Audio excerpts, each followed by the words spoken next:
Watching the film Julius Caesar? Julius Caesar, the legendary hero. The first thoughts that enters one's mind at the mention of Caesar are about his courage, his ego, and his pompous style, his air of superiority, and his tragic assassination on the Ides of March. Lord Weston is a middle-aged gentleman who is a famous judge and is rich, bold, extremely egoistic, and pompous like Caesar. No wonder, infatuated by himself, he thinks he is as great as Caesar. But there is a difference. Lord Weston is all of this and is also very absent-minded too. This is further enhanced by a fertile imagination which starts to work at the slightest provocation. As he believes in his growing fame, his suspicion too strengthens. Well, as they say, along with fame increases the number of enemies. Weston is watching the final hours of Julius Caesar, ironically unaware of how Julius Caesar and the Ides of March will soon turn his life upside down. Watch the story unfold in our play, Remember Caesar, a one-act play by Gordon Daviot, being enacted by our school students.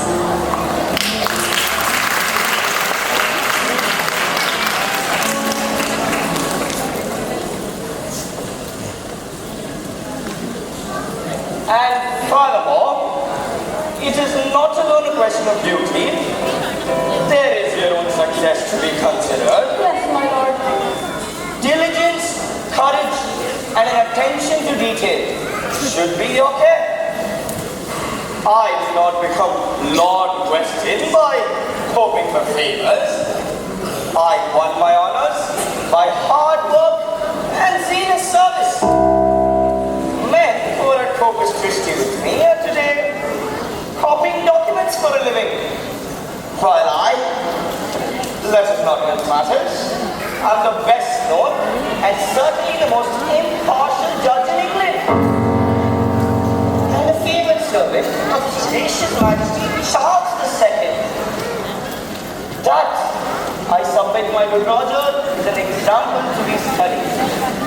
It is not only unbecoming in you to ask for a half holiday, but it is greatly unlike you. I fear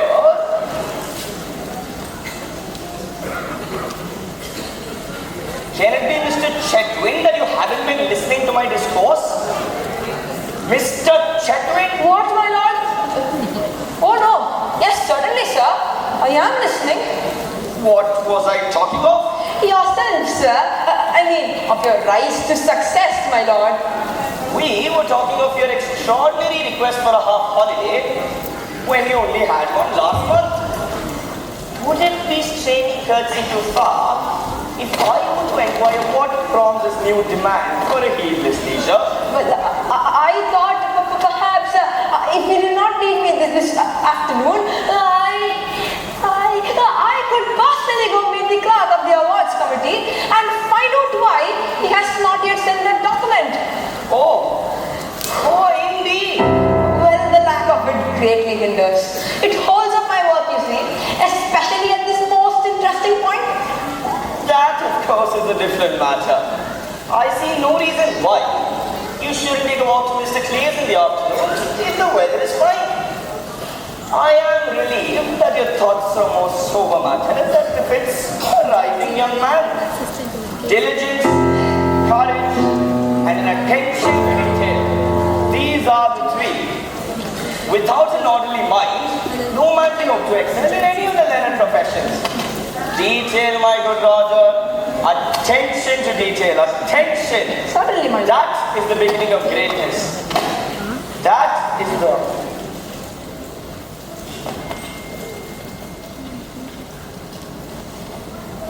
What is this? Remember Caesar? Remember Caesar? What is the day today? Roger, I said, what day of the month is it? It is the 15th, my lord. The 15th. The 15th. The 15th of March. The Ides of March. Remember Caesar.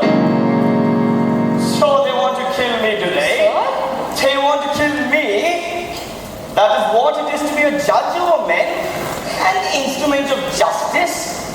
Sooner or later, revenge lies awaiting the byways, and the juster the judge has been, the more fearless, so much greater will be the hate that pursues. What is it, my lord? What is it? My death warrant if I'm not careful.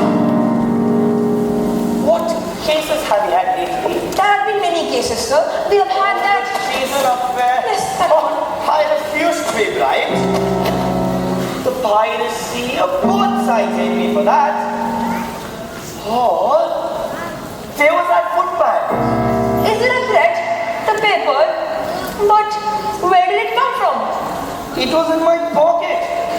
Someone must have slipped it into my pocket as I was leaving the courts.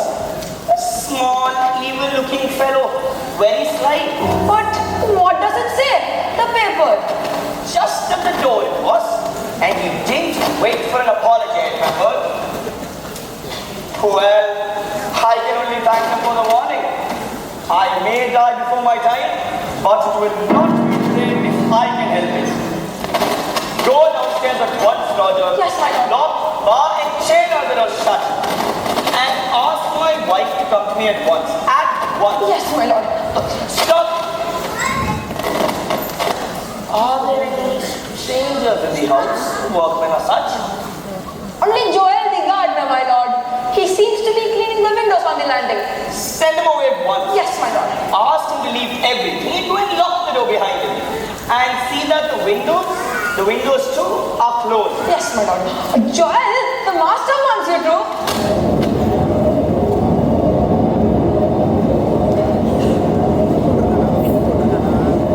Think so.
Assassination!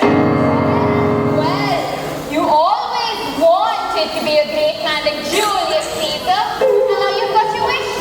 What do you mean? Well, you don't assassinate nobody. Read that and see if you can laugh. I'm not laughing. Is it a riddle?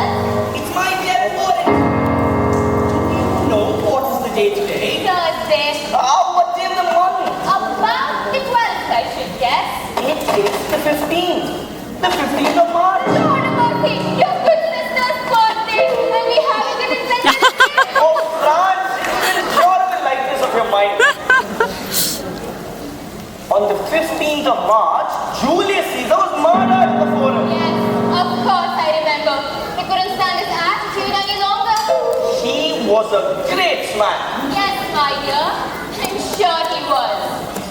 And is someone thinking of murdering you? Obviously. Well, I wonder why someone hasn't done it long ago. Many people must take judges, and you are a strict judge, they say. It is the law that is strict. I'm a judge, my good Francis, not a juggler. I have never twisted the law to please them all, and I shall not please them by dying on the day of their choice. No, of course not, my dear. You shall not go to the house today. I have sent Roger to barricade all the doors, and I think it would be wise to close the ground floor shutters and see that they're not open for it. Is it the French and the Dutch army together you're expecting?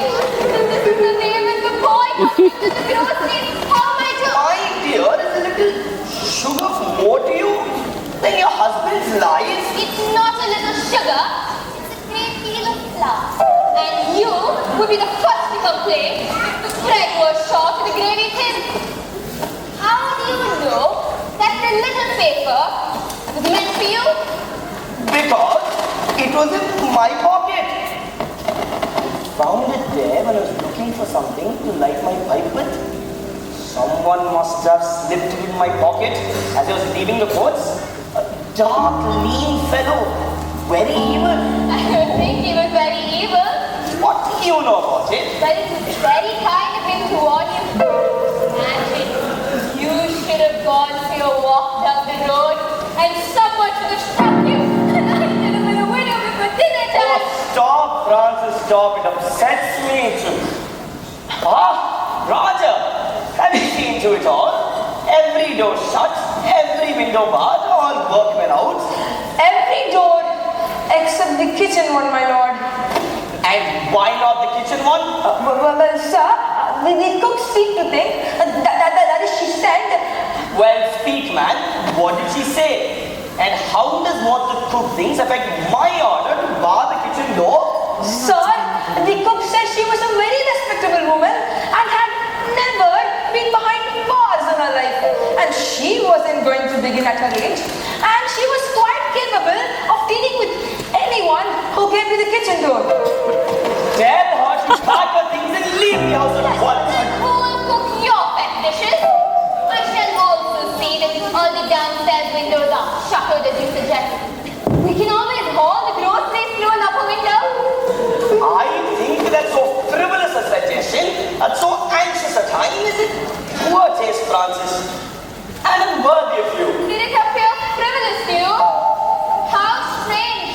I had thought it odd to shutter the walls and yet leave openings in the roof so one could drive a coach and horses through. However,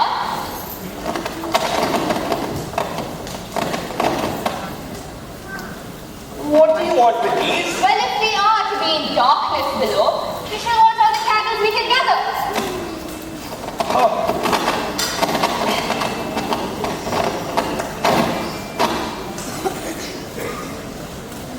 Roger, Yes, my lord. I see no reason why you shouldn't resume your work now. But, my lord, it is beyond my power to walk by. You are in danger. Is there not something that I could do? Nonsense, my Roger, nonsense. Nothing is going to happen to me. I could perhaps go call the authorities and so prevent... No. Am I to spend the rest of my life with a guard at my heels? A sorry figure I should cut. Go on with your work. Yes, my lord. What is this? That came for you this morning, sir. Well, what is it? I don't know, my lord. A man came with it and said that it was really important that you should have it today. And you didn't ask what it was, you fool. Well, it didn't seem to be my business. I never do ask about the contents of your lordships. I, in fact, showed your lordship the package when it came and you told me to leave it there. The man who brought it, what did he look like? Was he small, dark? I think he was smallish, but as to dark, his hat was pulled over his face, I think. And he said to have a mole on his chin. But I would not. It may have been just a, A mole? A mole? Yes. That man had a mole. The one who brushed against me. On the right side of his jaw. I can see that he was standing here right now. We must get rid of this at once. do you think it can be a bomb, sir? What shall we do with it? Open the window and I shall throw it as far into the garden as I can. Sir, it may explode if we throw it. What is certain is that it will explode if we don't. How long has it been lying here? It came about 9 o'clock, my lord. Nearly 3 hours ago. Open the window, Roger. No, sir, no. You open the window. Let me handle this thing. My life is nothing. Why yours? It is of great value, great importance to England. Nonsense. No, Roger, no. You are young. I've had my life. There are still great things for you to do in this world. You must live and write my life for posterity. Do as I say, and I promise you shall excite the greatest of care. Yes, my lord. No, wait. A better idea. The gardener's pail. It's still on the landing. Yes, the gardener's pail. Careful, Roger.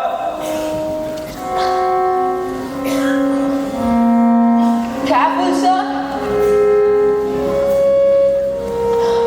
Stand back. We do not know what satanic thing may happen. There's not enough water, not enough to cover it. I'll get some. I shall not. No, don't go. The flowers. Yes, of course, the flowers.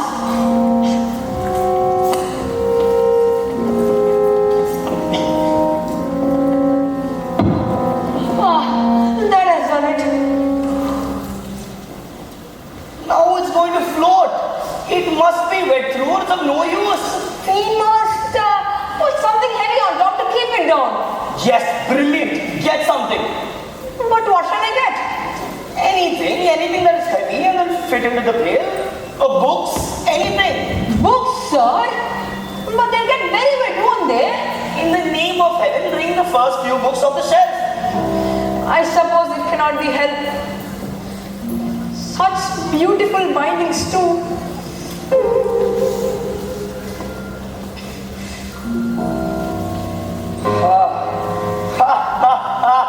Well and truly drowned.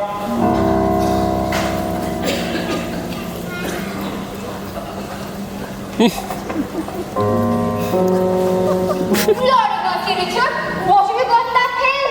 A package that came this morning. The man who brought it was the same fellow who brushed against me. They thought I would open it. The fools. You're making a mess of the beautiful brand new. Francis, what does your beautiful brand new carpet matter when your husband's life is at stake? You shock me. Carpet? No, of course not, my dear. I would dream of weighing your safety against even the finest product of Asia. Come and sit down and have a cup of tea. You know how the doctor disapproves of excitement to you. Perhaps the doctor has never had a bomb handed at his door of a spring morning. That looks like Shakespeare's water. Yes, it is. But the thing floated, you see, and time was all important. So it was imperative to take whatever was nearest to weigh it down. I see. Would you be kind enough to take these downstairs for me? One of the maids will fill it up. Yes, my lady. Do you think we had better remove Great Aunt Cicely? In the name of heaven, why? Well, she's the direct line of shot coming through that window. And why should any shots come through that window, may I ask? I was merely taking a thought for your property, my dear Richard. And anyone sitting in the eyelid tree out there would... Francis, what made you think of the eyelid tree? That is where I would shoot you from. I mean, if I were going to shoot you. These are thick enough to hide anyone sitting there, yet not enough to block their view. Come away from that window. What? I said, come away from that